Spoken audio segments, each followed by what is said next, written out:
There's only one wrong answer in life. Sleep is a superpower. And what big issue I'm dealing with right now. These are the topics of my weekly recap number 3.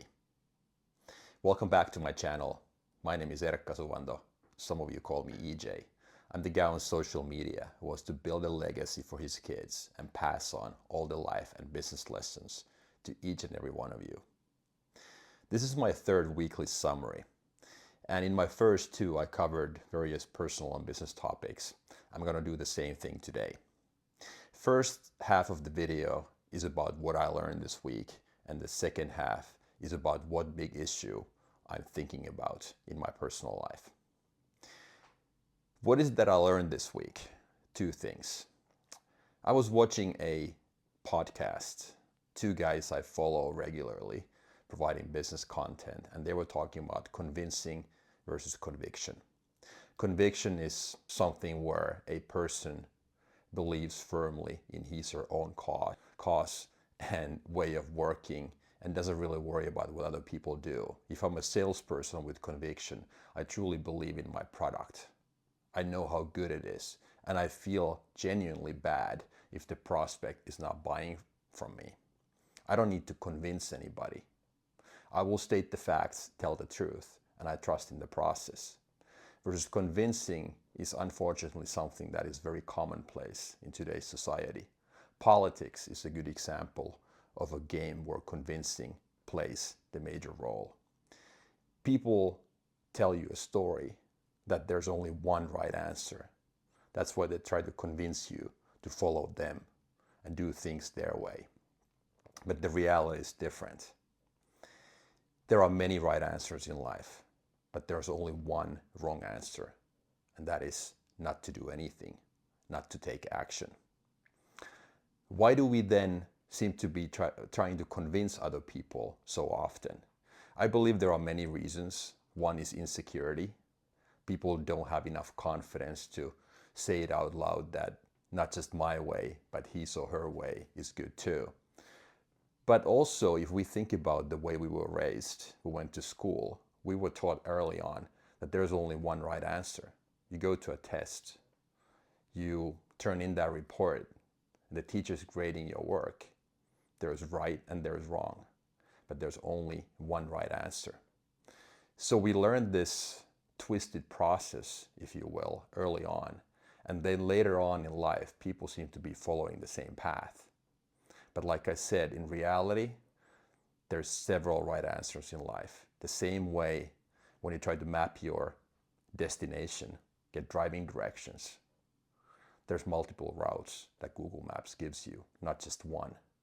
But the only wrong answer is not to do anything. Many people seem to be always thinking and waiting for that last missing piece of info to get started, to start a business, to get healthier. But it never comes. We just need to trust the process. Oftentimes we let fear and our feelings determine whether we take action or not. But the solution is actually the other way around. Take action first and the right feelings will follow. It's the same thing if your personal trainer gives you that new training program and you're supposed to wake up at 5 o'clock in the morning for the first time. You've never done it before. What do you feel like in the morning? What does your mind tell you? Probably to stay in bed. It's cold and dark outside. Cozy and comfy under the blanket. I would much rather stay indoors, right? But what happens if you go for a run? Regardless, you come back and you feel like $1 million. That's an example of action first, right feelings will follow. I think that's one of the reasons why we are so much in that convincing mode, thinking that there's only one right answer in life. The other thing that I learned, or it's more like a reminder to me personally, is sleep. How it's such a superpower in our life. I've always been a light sleeper personally, and I had a period of several years, I would say, when I couldn't really sleep that well. I was able to fall asleep, but I only got 5 to 6 hours a night. And now luckily over the last 3 to 6 months, I've been able to sleep super well. When I looked back and started thinking about the reasons for that, I believe the number one reason for good sleep nowadays is that I've learned how to focus. I've learned how to say no to all the distractions. Because a new desire or a thought in my head takes something away from my inner peace. Something to think about, how to say no and to keep that focus in mind. Then, what big issue am I dealing with right now in my life? This week, on Monday morning actually, I got a speeding ticket. And nothing really special, it's just that it made me think how sometimes things could snowball in the wrong direction. If you make these tiny little decisions and then all of a sudden there's a chain reaction of events happening afterwards. And I started thinking about how I have always lived on my life at full speed. There are two kinds of people, those who go too fast and those who literally go too slow. And some people probably need to pick up their speed, but I need to slow down.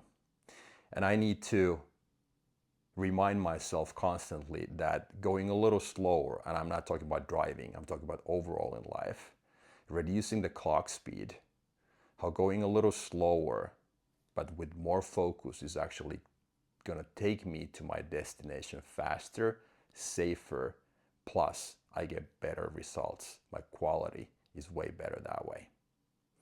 That's the big issue I need to keep thinking about and make sure that it's my number one priority.